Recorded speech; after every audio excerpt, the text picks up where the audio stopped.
আমি তো বিশেষ কমিটিতে ছিলাম না, ওইটা আমি বলতে পারবো না, যারা ছিলেন তারা এটা এক্সপ্লেন করবেন। কিন্তু আপনার সভাপতিত্বে আমরা যখন কার্য উপদেষ্টা কমিটির মিটিং করি তখন এই বিষয়ে অনেক আলোচনা হয়েছে। অনেক আলোচনার পরে দুটা জিনিস একেবারেই স্পষ্ট হয়েছে, আমি যেটা বলেছি, একটা হলো সবগুলা বিল আসবে, 2 নম্বর হলো যে মিনিমাম একদিন আগে আমাদেরকে ডকুমেন্টগুলো দেওয়া হবে। এই দুইটার বাইরে আপনি কোনো রুলিং দেননি। 2 নম্বর হচ্ছে, আমি একান্ত শ্রদ্ধা রেখে বলবো, যারা বিশেষ কমিটির সদস্য ছিলেন তারা খুবই বিজ্ঞ, তারা সরকারি দল থেকেও ছিলেন, বিরোধী দল থেকেও ছিলেন। তো তাদের রায় যদি চূড়ান্ত হয় তাহলে তো আর এখানে কাগজপত্রেরও দরকার নেই। তাতে আমাদের যে অধিকার, শুধু অধিকার না, দায়িত্বের যে বিষয়টা আছে সেটা পালন হবে কিভাবে? মাননীয় স্পিকার, আপনাকে ধন্যবাদ। মাননীয় বিরোধী দলের নেতা সালাউদ্দিন সাহেব, স্বরাষ্ট্রমন্ত্রী বলবেন। মাননীয় স্পিকার, প্রত্যেকটা বিলের উত্থাপনের পরে এই কথাগুলো মাননীয় বিরোধী দলের নেতা বলতে পারতেন।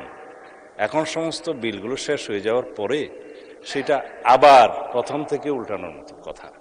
এই কথাগুলো আপনি কগনিজেন্সে নিতে পারতেন যদি প্রত্যেকটা বিল উত্থাপনের আগে বলতেন যে আমি বিলের কপি পাইনি। আপনি তো সেরকম করেছেন, সময় দিয়েছেন যে 3 ঘন্টা আগে পাইনি।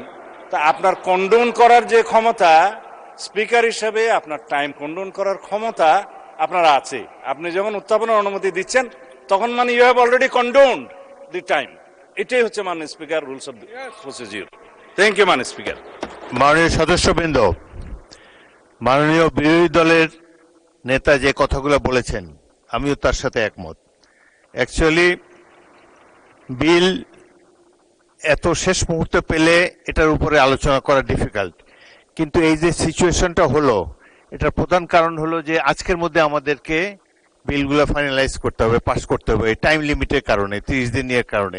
না হলে তো আমরা আরো 15 দিন 1 মাস সময় নিতে পারতাম। এই টাইম কনস্ট্যান্টের কারণেই আমাদেরকে দ্রুত বিলগুলো পাস করতে হয়েছে। এবং আমরা বিশেষ কমিটিতে যা সব সিদ্ধান্ত হয়েছে সেগুলো সবই পালন করা হয়েছে।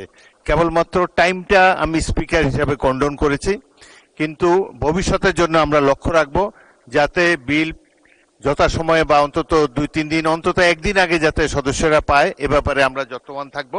এখন আমরা পরবর্তী কার্যক্রমের জন্য এগিয়ে যাচ্ছি।